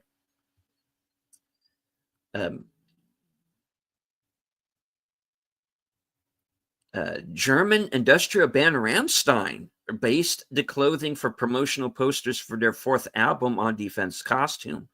They also included baseball bats and briefcases. The album title translates to Journey, Journey, which links in with the journey Defense goes on both physically and mentally. Michael Douglas and Lois Smith also appeared together in Fatal Attraction, 1987. The song London Bridge is Falling Down is played by the snow globe Bill Foster buys to give his daughter. The PlayStation 2 game Tony Hawk's American Wasteland features a character named Mr. D, who is based on Defense, aka William Foster. You help him obtain his quote unquote bag of tricks containing a rocket launcher, which he uses to blow up a construction site that's blocking his path downtown. Fair enough. All right. Bill Foster starts out the film dressed in a simple white shirt and tie with black pants. By the climax of the film, he's dressed in all black, which serves as a metaphor for his declining mental state. His change of clothes from formal outfit to a military outfit was a sign that he was dressed for the fact of being at war. According to a YouTube documentary, Falling Down, The Great American Lie, it could be implied in the film that Pendergast's wife may have been responsible for the death of their daughter.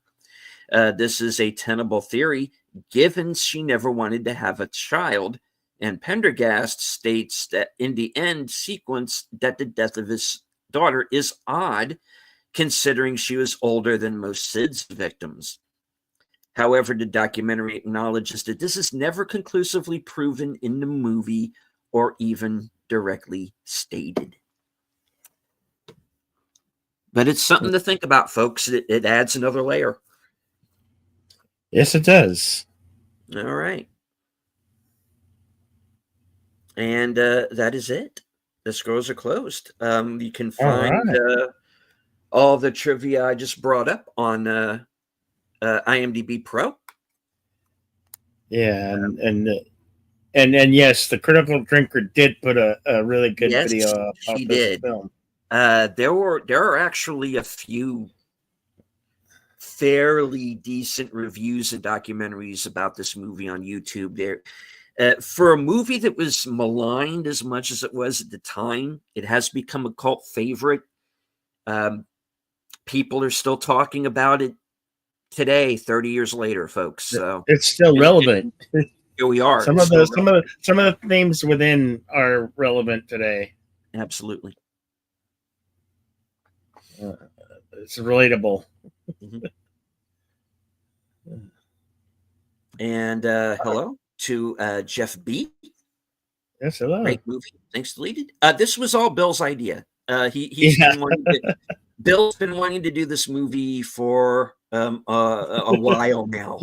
Yeah, and, I'd say a good year and a half. Yeah, and not only the fact that you've been wanting to do this movie for a year and a half. We've actually been trying to do this particular episode of this show for a bit. We had to push it back a few times, but yeah. But we were talking about guys, we got to do Falling Down before the end of the year. So. We've been promising this one. We brought it to you. I'm glad everybody enjoyed it. Yeah. Okay. Darkwood says, I love this movie. When I watched it the first time, the ending really made me upset. Yeah, the ending gets me too. I actually, I teared up at the end of this when I saw it the first time for a few reasons. It gets to you. Let's see. Let me scroll down to Rotten Tomatoes claims it's racist like 3 times. Well, fuck Rotten Tomatoes. and yes, FKH 2005, I will try to get a hold of Bat 21 for you. Bat 21's a good one. Oh, also, yeah, that is. Yeah. Also, Fly to the Intruder is a really, really good one that we're definitely gonna get to eventually. I promise. Yeah. Oh, believe me, folks, we're not going anywhere. We got some plans, not only for this show but for the Western show as well. So we will be here, and we've definitely got a list that we've been kind of formulating backstage. Speaking of Western, I was thinking, yes, we'll come back. There will be a Western Cinema Sunday presents this Sunday, and I was thinking, I have two movies in mind that I think we've done them both, but I'd like to revisit them again. And I was thinking either The Pale Rider or Unforgiven. So maybe we can do a flip of a coin and figure that one out.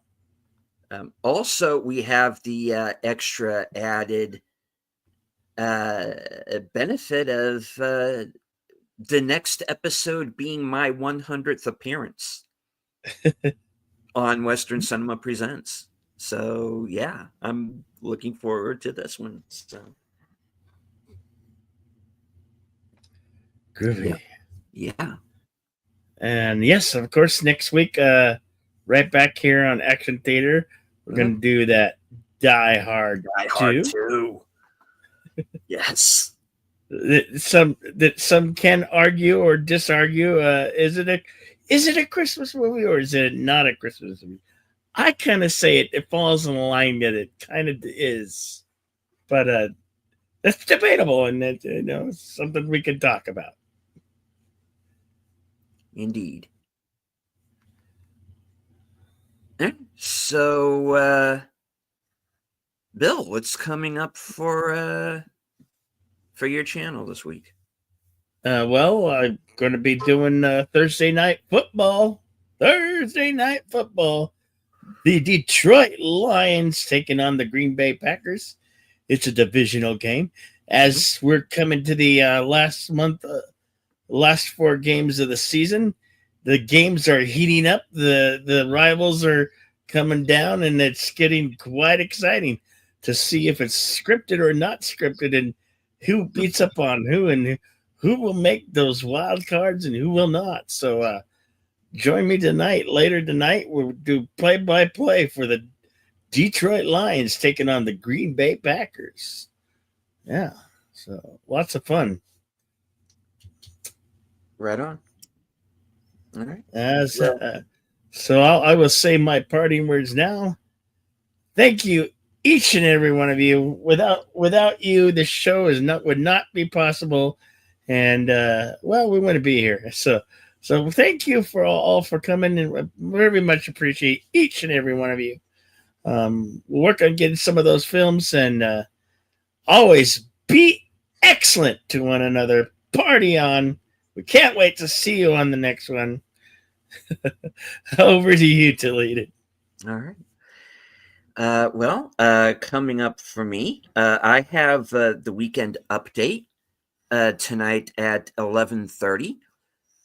So join me there on my channel, and you'll get all the 411 on where I'm going to be over the next week or so.